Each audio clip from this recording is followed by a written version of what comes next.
Governor, it's been a tough week in the state of Ohio for law enforcement. What are your thoughts on all of the violence? Well, 2 law enforcement officers killed in the last several weeks is just absolutely horrible. Any death is horrible. Our heart just goes out to the family. I had the chance to talk to Deputy Sherrer's mom and dad, his fiance, his sister. There's nothing worse. I mean, this is just a horrible, horrible tragedy.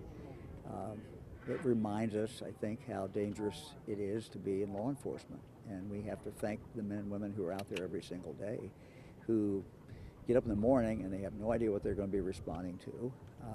This apparently was a domestic relations call.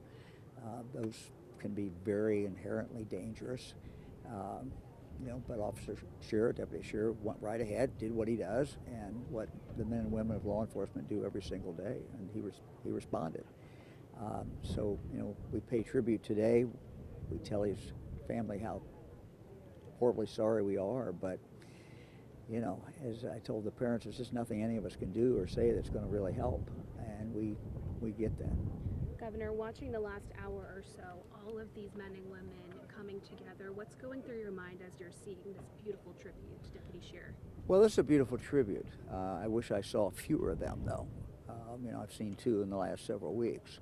So, yes, it's a tribute, and I think only the men and women of law enforcement really understand what risks they take every day, because they see it, they feel it.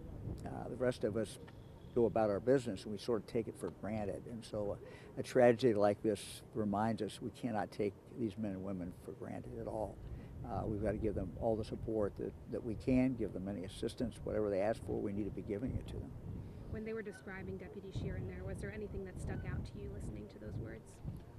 Well, I did not know him personally, but after you hear folks who did, talk about him, but I think, just a fine law enforcement officer who, from the time he was very, very little, wanted to be a police officer and was able to achieve that, did achieve that, and had a great career and was doing great things, and then it's cut short at age 31. So, whenever anybody dies at age 31, we have to, particularly grieve for them and their families.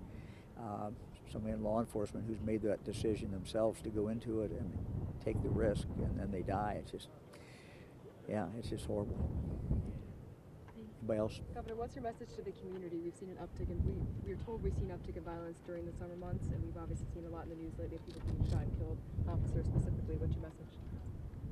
Look, I mean, the message is that this is just a horrible, horrible tragedy. Yes, in the summer we see more police calls, we see more activity, people are out more. So that is true. But this is certainly horribly unusual, very unusual to have 2 officers killed within a very, very short period of time here in Ohio. Every year when I was Attorney General, and now David Yost is Attorney General, but every year they have at BCI, the Police Academy, they have a ceremony for those officers who have died. And every year we have officers who are killed, every single year. It's just horrible. Governor, what was your message to the family or other law enforcement officers? Look, I mean, as governor, I just wanted to be here and just to tell him how sorry we were in representing the almost 12 million people in the state of Ohio. That's all we really can do. But I wanted to do that, and I wanted to tell them that. And again, as a father who's lost a daughter who was 22, I think I can relate to. I can't take away their pain, and I can't really fully understand what they're going through, but I have some idea. There are no words at times like that. No, there's no words. There's no anything anybody can do. We can pray for them. We can tell them about, just how sorry we are. But they have to go through this, and it's just horrible that they have to go through it. Tomorrow when the ceremony is over, it's over. And the good thing I do know, though, is in law enforcement, this family will have the county sheriff's department, but other departments who will be there for them. And that will actually continue on, because it always does with law enforcement. Okay. Good. Thank you, Governor. Governor, with these two recent incidents of violence against officers, is there anything that your office is committed to putting down, maybe on paper, or anything you'd like to see from the legislature in terms of trying to reduce that violence?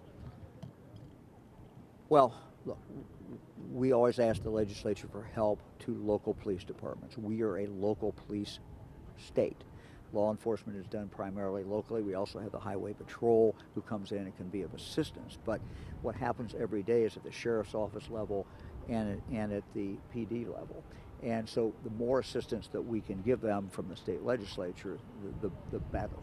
You know, one of the things that police always ask us for is more training. Now, there's no indication that this tragedy or any of the recent tragedies had anything to do with the law enforcement officer doing anything wrong. It certainly appears they did everything right.